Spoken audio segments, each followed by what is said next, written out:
Կներեք ողջույն, շարունակենք Python-ի խնդիրների դիտարկումը, հիմա միասին դիտարկենք հետևյալ երկու խնդիրներն։ Առաջին ասում է գրել ֆունկցիա, որ կհաշվի եւ կվերադառնի երկու թվերի գումար։ Այս խնդիրները պետք է գրենք ֆունկցիաներ օգտագործելով։ Դե եկեք անցնենք իրականացման, ուրեմն ֆունկցիա հայտարարելու համար գրում ենք def, եկեք անուն տանք sum of, որովհետեւ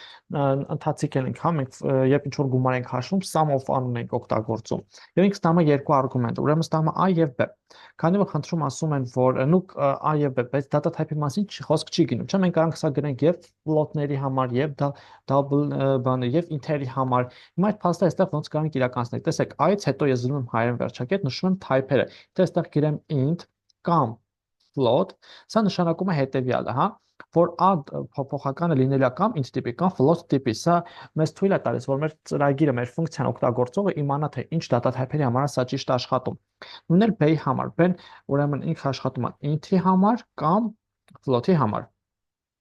Իսկ արդյունքը լինելու է float տիպի։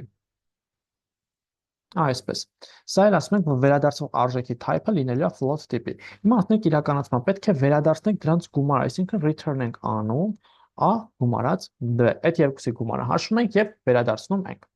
Սա այս խնդրի համար եւ երկրորդը գրել ֆունկցիա, որ կհաշվի եւ կվերադարձի տրված թվի արմատը։ Դրանց անցանք սրա իրականացման։ Ուրեմն ինքը նորից def-ով գրենք, կարող գրենք sk ստեղ գրենք by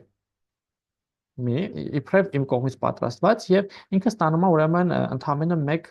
number անունով փոփոխական, որը ենթադրում ենք, որ մենք գրում ենք int-երի համար ճիշտ լինի եւ ինքը վերադարձնելու է double տիպի արժեք։ Float տիպի արժեք, այսպես։ Եվ ոնց ենք դա իրականացնում, ուրեմն return եմ անում իմ number-ը բարձրացրած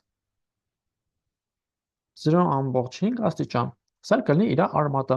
Ընտիր։ Հիմա անցնենք այս ամեն ինչի կանչին։ Եթե հիմա ես այստեղ կանչը ոնց եմ իրականացնում, print-ի մեջ միանգամից կանչում եմ դա։ Կանչում եմ ուրեմն sum of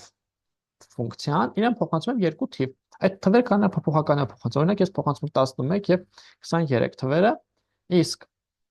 print եմ անում secret-ը by me, այսինքն իրեն փոխանցում եմ ենթադրենք 49։ Տեսեք, այստեղ ասում եմ, int-ը ստանում եւ վերադարձնում է float։ Ես դրան նժը comment է կարայի գրել։ Սա իրեն արժեքը եկեք աշխատացնենք։ Առաջինը 35 տվեց, որ տվեց տարերի գումար 35-ը 49-ն էլ դա արմատ 49-ը դա 7-ն է, 7-ի քառակուսին հավասար 49։ Վերջ ընկերներ, այսքան այս երկու խնդիրների հետ կապված չմոռանաք բաժանորդագրվել YouTube-յան ալիքին, տարածել վիդեո կուրսերը, որպեսզի կարողանանք ավելի շատ մարդկանց օգտակար լինել։ Իսկ ես առջև ձեզ համապատրաստել եմ ավելի հետաքրքիր խնդիրներ իրենց հետաքրքիր լուծումներով։ Լավ մնացեք, կհանդիպենք։